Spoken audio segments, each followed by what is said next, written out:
I don't even care what it is. I love excellence. It reminds me of something that Martin Luther King said. This is a paraphrase. But he was saying that no matter what it was your lot in life, he says, if you are a painter, paint like Michelangelo. It's like whatever. And if it falls your lot to be a street sweeper, he says, do that. He says, that was it. He says, sweep streets like Michelangelo painted pictures.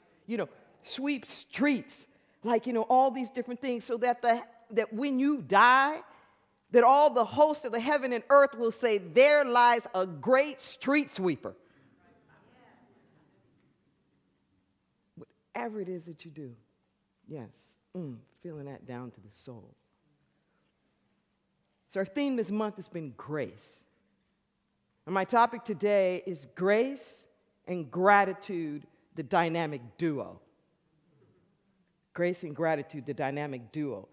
And I've been really, the past couple of weeks, asking deeper questions about what is that?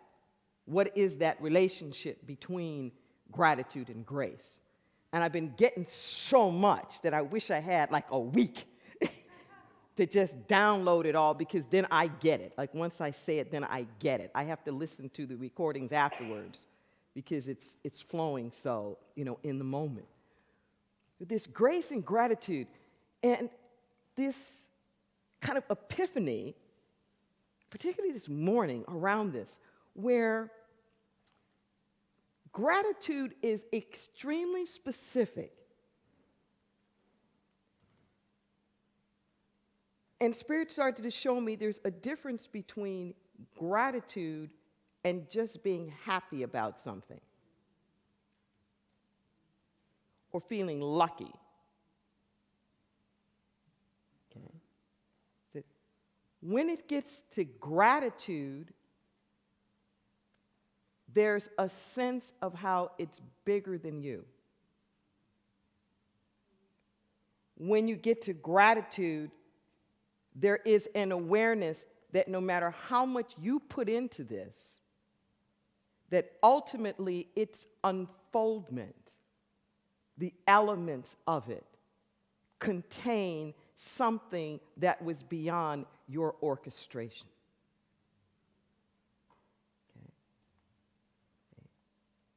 Okay. And when you get into gratitude,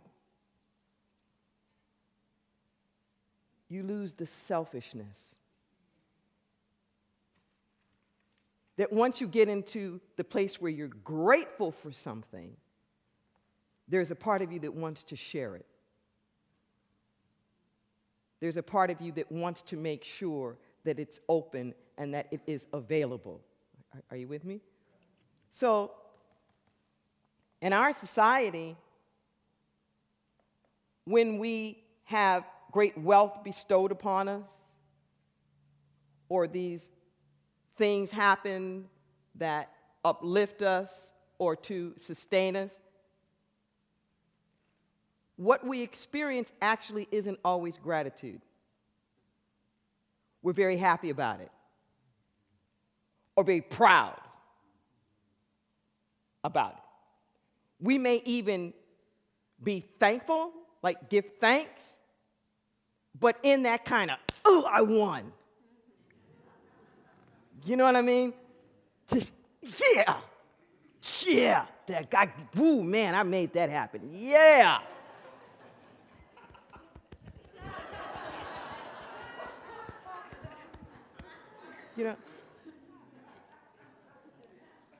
But that's not gratitude. I'm not saying there's anything wrong with that.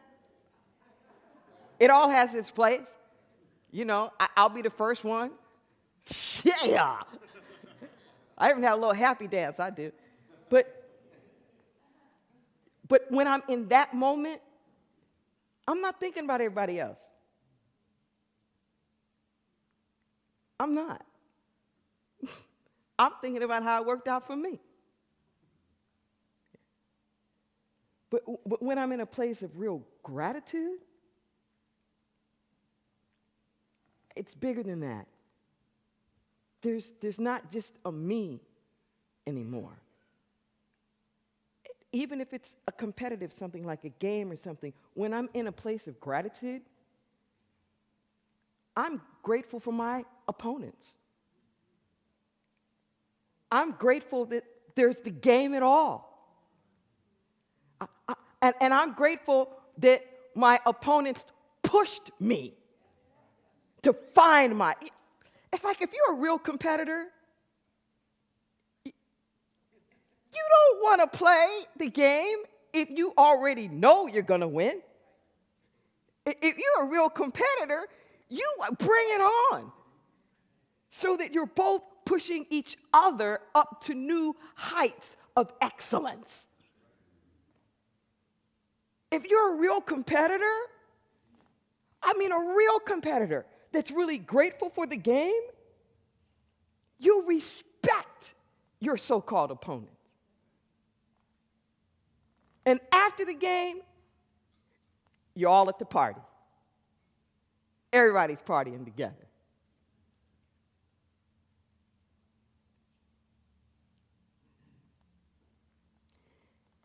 Until you get to that kind of place of gratitude, where the good and the provision that you see and that you are experiencing, until you have a heart that's open enough to not be selfish about it or to not think that it's all about you. Until you can get there, you will not experience grace. I didn't say you won't have any grace. I said you won't experience it. Your experience isn't what happens, it's your narrative of what happens. So you can have an experience that I'm not loved, or I've never been loved. But it's kind of hard to make it to 10 years old, 20, 30, 40, 50, and nobody anywhere ever loved you. You know, it's kind of hard.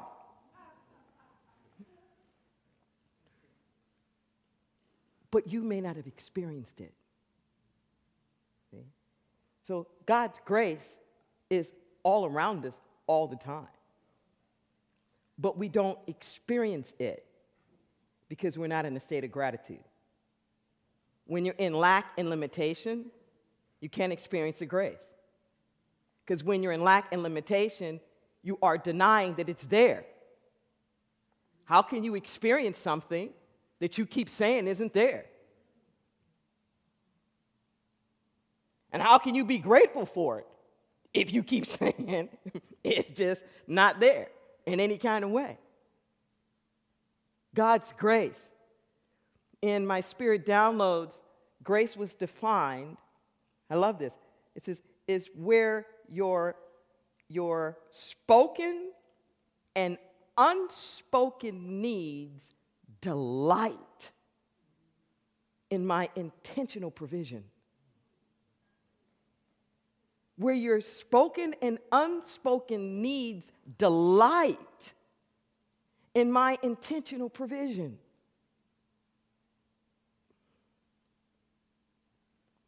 You know, when we experience things that we consider to be miracles in our life, when we experience things that just the provision blows us out of the water, think about those moments when it just worked out in some kind of way that you couldn't have possibly imagined. Okay?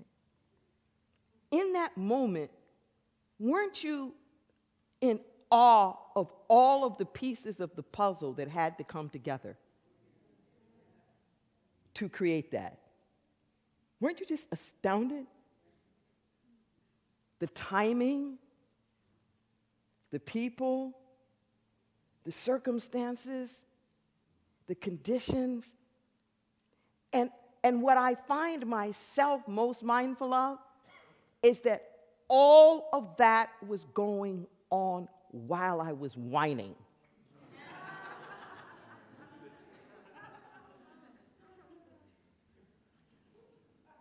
when that door opens up, and I think, oh my God, the whole time I had this story about how hard it was or how it wasn't going to be.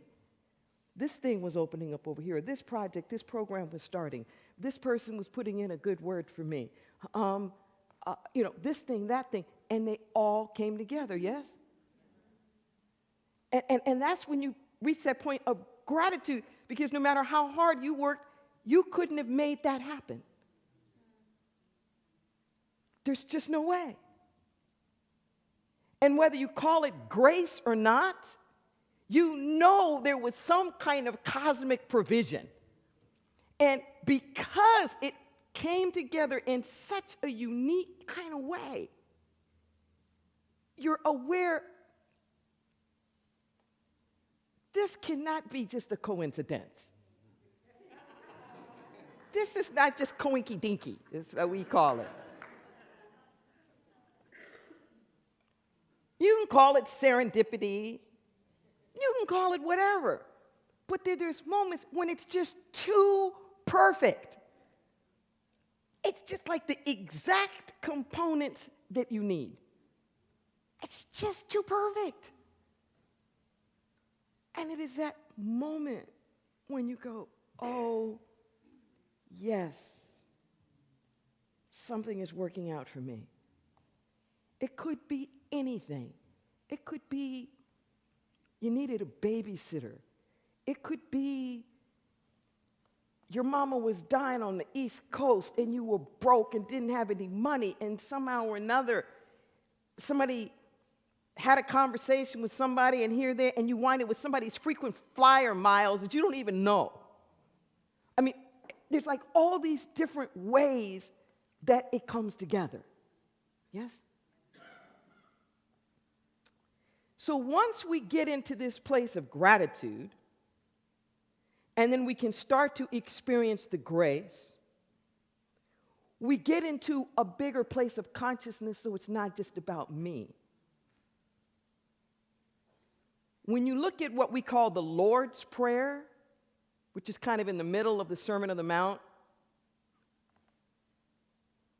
it's this collection of writings that are attributed to Jesus. It's very doubtful it was like one long sermon, but the books of Matthew 5, 6, and 7, and it's got the Beatitudes and almost like all this stuff that you really associate with real Christian truth and tradition is there. And what we call the Lord's Prayer, it's a collective prayer. It's our everything.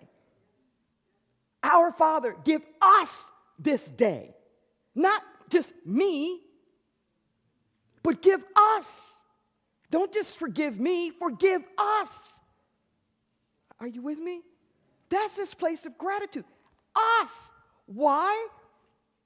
Because if you don't want it for everyone, you cut your own self off from the supply.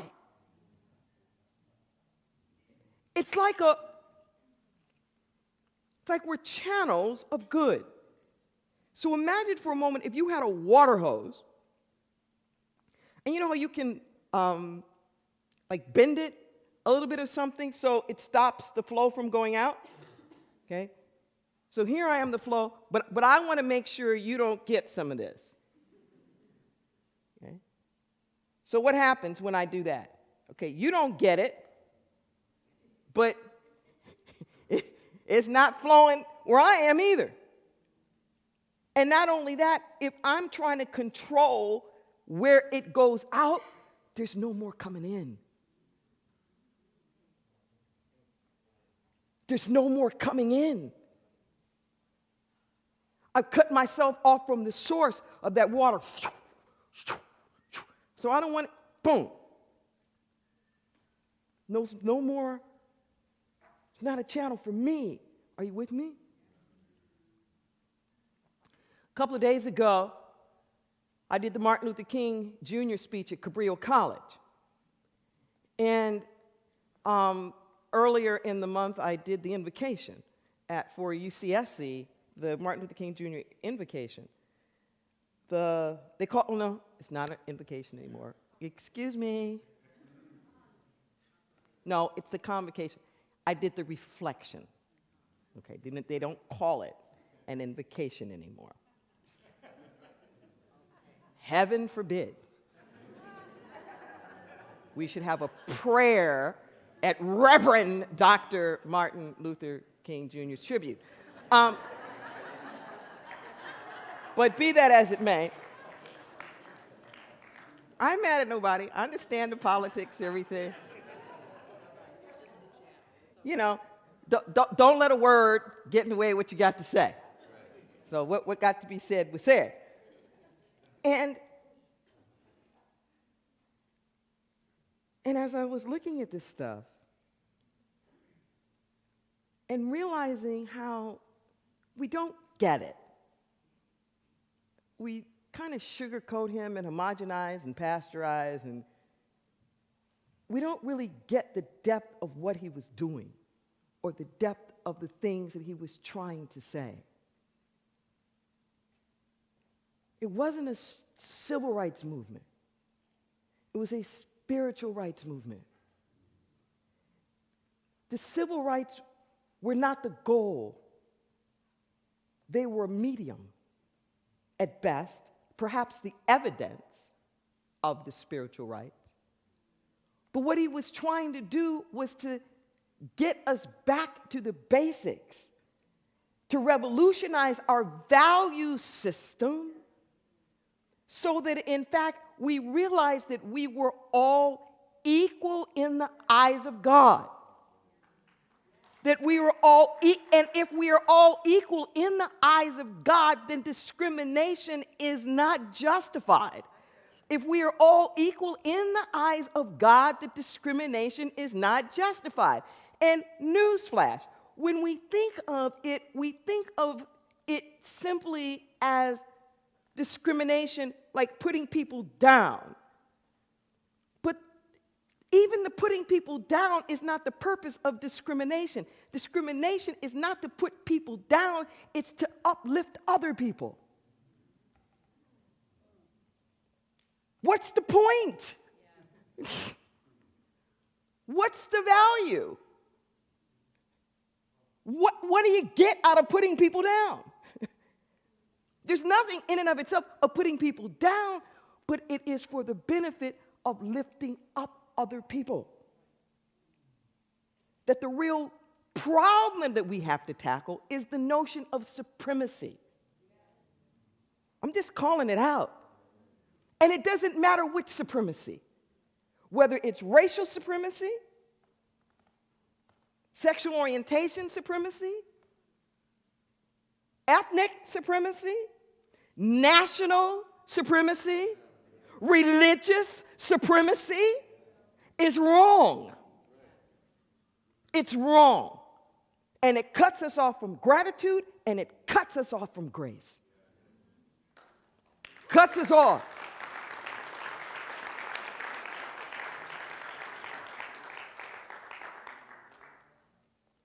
This is what he was trying to explain. When he was trying to explain, look, oppression hurts the oppressor as much as the oppressed. And this is why. This is why. Because you're hurt by your own shutdown. We don't get it. We think it's about discrimination.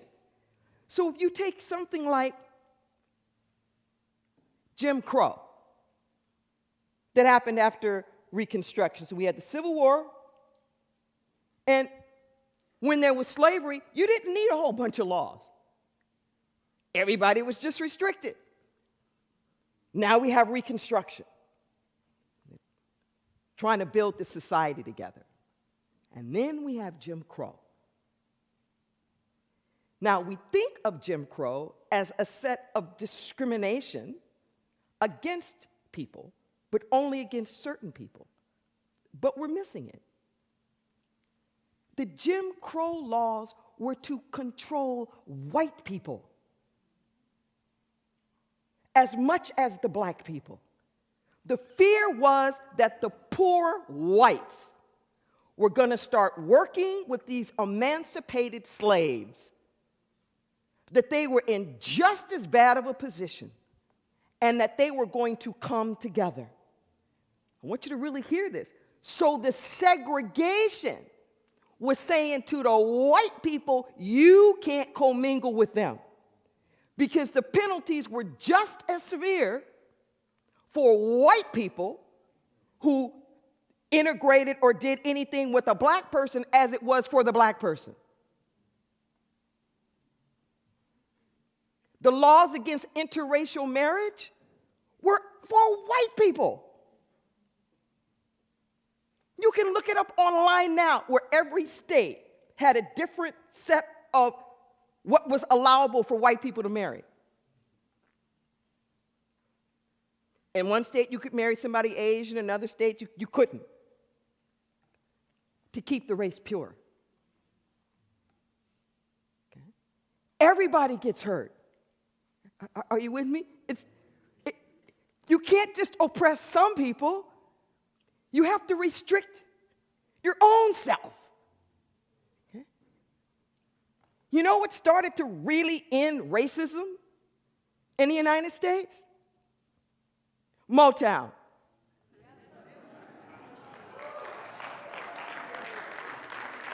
Motown. And I say thank you publicly now to all my white brothers and sisters here that are my age and the baby boomers for the nerve to say, we're not having it. For the nerve to say, we're going to party together, we're going to listen together, and we don't care what those other generations did. We're over it. We're over it.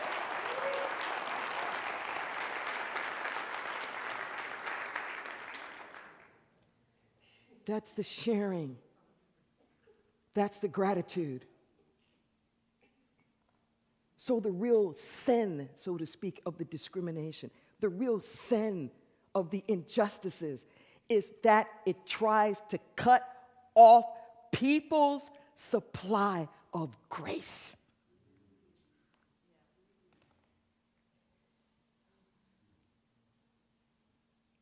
That's the big problem with all of our social injustice stuff, is how it puts up these deliberate roadblocks that try to put a patent on grace, that try to control the flow of grace. But grace ain't having it. Grace ain't having it. Grace is not having it. So in this very, very contentious political environment that we are in right now, remember the grace. Don't be afraid. Do not be afraid. Now is the time to start to speak out about the grace. Don't even join the conversations that are about the restriction. Don't even talk about the walls that need to come up, literally and figuratively. That's not the discussion that people of faith need to be having right now. That's not it. We don't need to be talking about walls. We don't need to be talking about borders and boundaries that are going to keep and separate. We don't need to build walls. We need to create windows of opportunity. That's what we need to do. We don't need walls. We need bridges from poverty to prosperity. That's what we need. We don't need walls.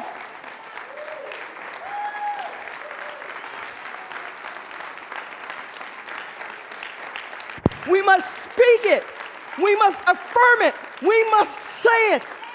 We must say it at such a level that what in our minds looks like just remote possibility becomes the inevitable probability. Listen to what I'm saying. Normally I say, don't let probability theory dictate your possibility consciousness. Oh, this is true. This is so true. And Spirit said this morning, you gotta flip the switch right now.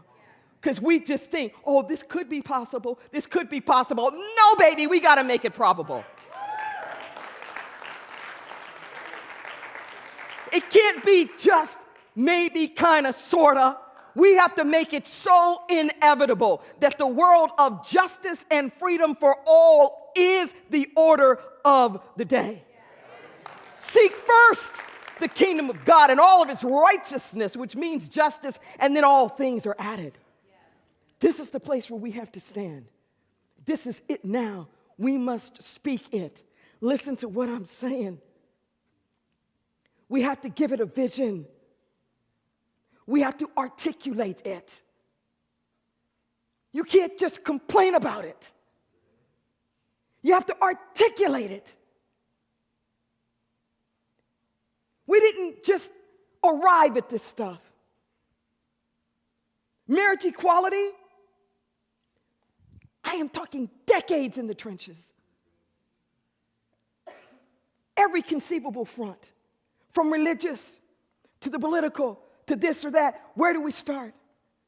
And with corporate America led the way. Where do we do it? Where do we do it? Where do we do it? Okay. Because you're opening up the path to grace.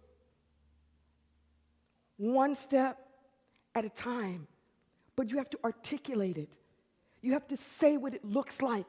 There has to be a vision. There has to be a dream of it.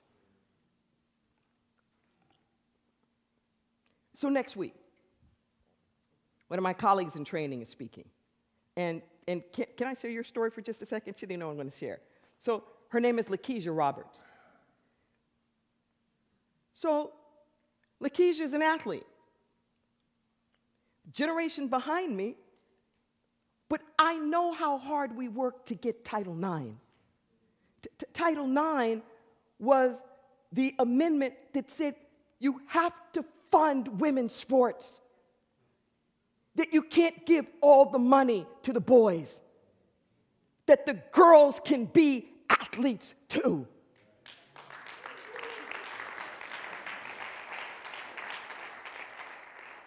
So she gets to go to St. Ignatius in San Francisco, which is this premier prep school, one of the oldest high schools in the nation, okay? Right when they start to be co-ed. Okay? Once again, we had a society where the best was reserved for the males. The best was reserved for the males. Okay? To get in there on that. My next door neighbor that I grew up with was one of the first females accepted into Caltech, California Institute of Technology. Okay? And then Lakeisha goes on to become a track star and goes to LSU on a track scholarship. Louisiana State is in Baton Rouge. My family, my mother's family is from Baton Rouge. They all went to the prestigious black college there called Southern University. So my mother and all of them, they were real scholars. My mother never got a B in her life. So she graduated summa cum laude, chemistry, 20 years old, from Southern University in Baton Rouge. LSU would not let black people in. LSU paid for my mother and almost everybody in my family to go to University of Southern California. By law, they had to educate all of their citizens, provide them an education. Didn't say you have to be the one to give it to them. You just have to make sure that you provide it.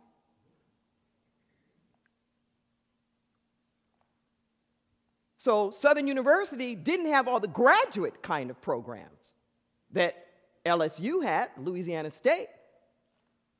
So if you wanted to do a graduate study and you were black in Louisiana, you were out of luck. So Louisiana State paid for my mother to go to USC,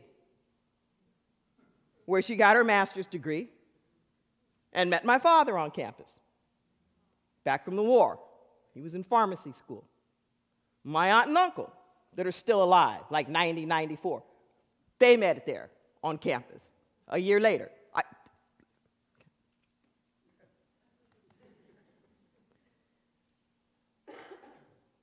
But LSU shifted. Just like the high school wouldn't let in girls, the college wouldn't let anybody in other than white. Okay? Well, we are trying to restrict. We're trying to restrict. It's these twins, scarcity and supremacy, that drive all of this. I had that epiphany this morning. That when it's uneven, it's scarcity and supremacy. Ooh, baby, and don't put them together. It's lethal. When you got supremacy and they think there's scarcity, who gets to have it? But God's grace is sufficient. God's grace doesn't care about all that stuff. That's grace that's tearing down those walls. That's grace that's saying, I ain't having it. Because I am here for all my people. And if you just have the courage to say, I don't care what law is up against me. I don't care what restrictions are up against me. Because of whatever, my age, my income, my this, I serve a mighty God that provides. And if I have a need, my family has a need, it'll be provided for. And what this kind of consciousness does is it stops the wildfire. In California, we know about fires. Yes? Oh, we know about fires. Our political landscape right now is a wildfire. It is a wildfire. And the negativity is starting to burn out of control. Don't put yourself in the path of the fire to give it more fuel. Do not put yourself in the path, and even your fear, your resistance, your talking about it, engaging it, is giving it more fuel. How do you stop a wildfire? You build a fire ring. Listen to what I'm saying. You contain it so it burns itself out. How do you build a fire ring? You clear out the stuff around it so it cannot spread.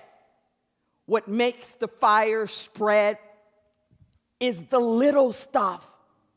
It's the kindling. It's the dry brush.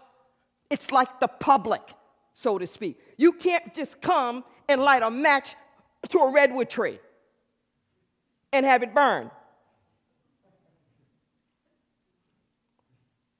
What burns is the little loose, dry kindling. Are you with me? It's like all the people who are feeling powerlessness and disenfranchised. They're the dry kindling that's over there. Are you with me? Okay, that's why it's igniting so much all over the place. We really need to pay attention here. Don't just get mad at the Pied Piper. Why is the kindling that dry?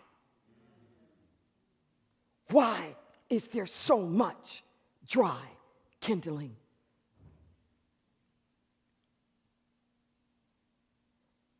If there's oneness, there's got to be oneness. We have to care about everybody. King said, I am here for everybody. When King would go to jail, he'd ask the jailers, how much you make?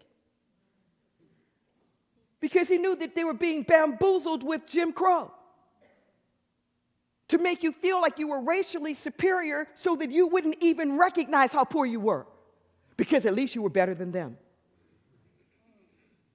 I mean, I'm not making this up, a deliberate strategy to make it work that way. So he'd ask the jailers, how much you make? Then he'd say, you need to be marching with us. You as oppressed as we are, and you don't have sense enough to know it.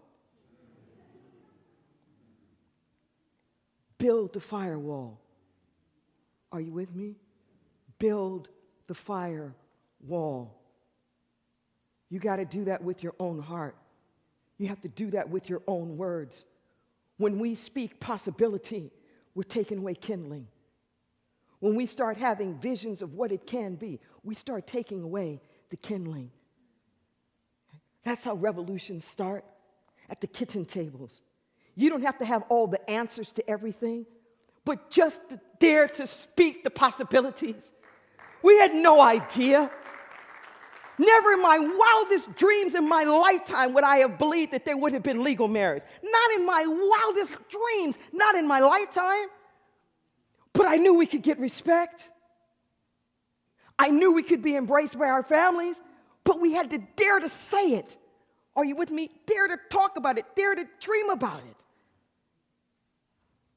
These are the kind of conversations that we need to have now. Don't be the kindling that gets burned up in this. Put the firewall, a firewall of prayer, a firewall of possibility, where we are talking about oneness, where we are talking about integration, where we are so embracing, and it's right where you are.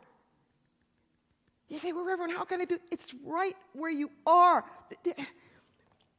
There was a man that came up to Gandhi.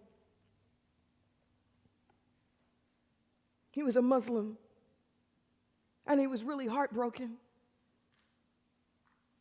because his 10-year-old son had been killed in the war. And how angry he was with the Hindus for killing his son.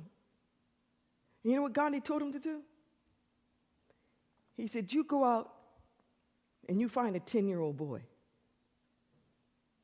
who's also been orphaned in this war. You find a Hindu boy. You take him into your house and you teach him how to be the best Hindu that he can possibly be.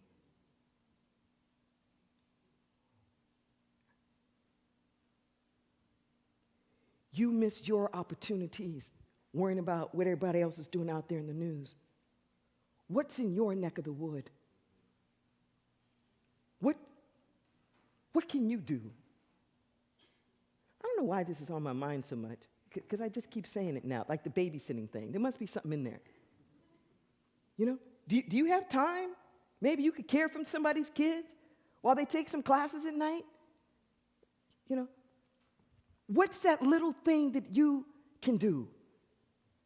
Because the political's personal. Until we're living the possibilities right where we are, it doesn't matter. Can you do prison correspondence? Can you write somebody? Can you be a big brother or big sister or give them some money? You know, can you go to a senior home and maybe read? Read to some folks or play the piano for an hour? It's like, what can you do to be a part of bringing compassion and love and sanity that says we're good people, that we're a great nation and a generous nation. Don't just talk about people. Judgment begets judgment. See? So when you're judging the judgers, when you're hating the haters, that's just more hate.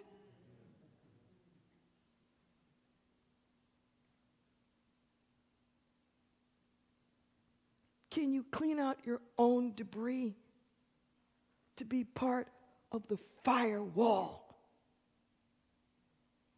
And then we sprinkle.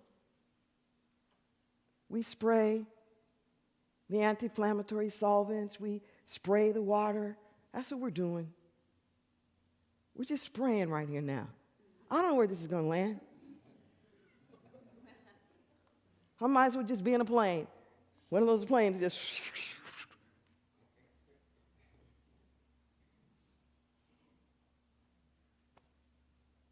Will that put it out right there? I don't know. But I know if there are enough of us doing it,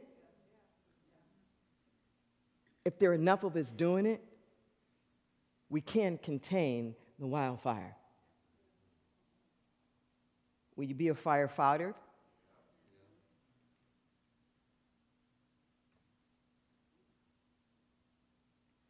Let's pray.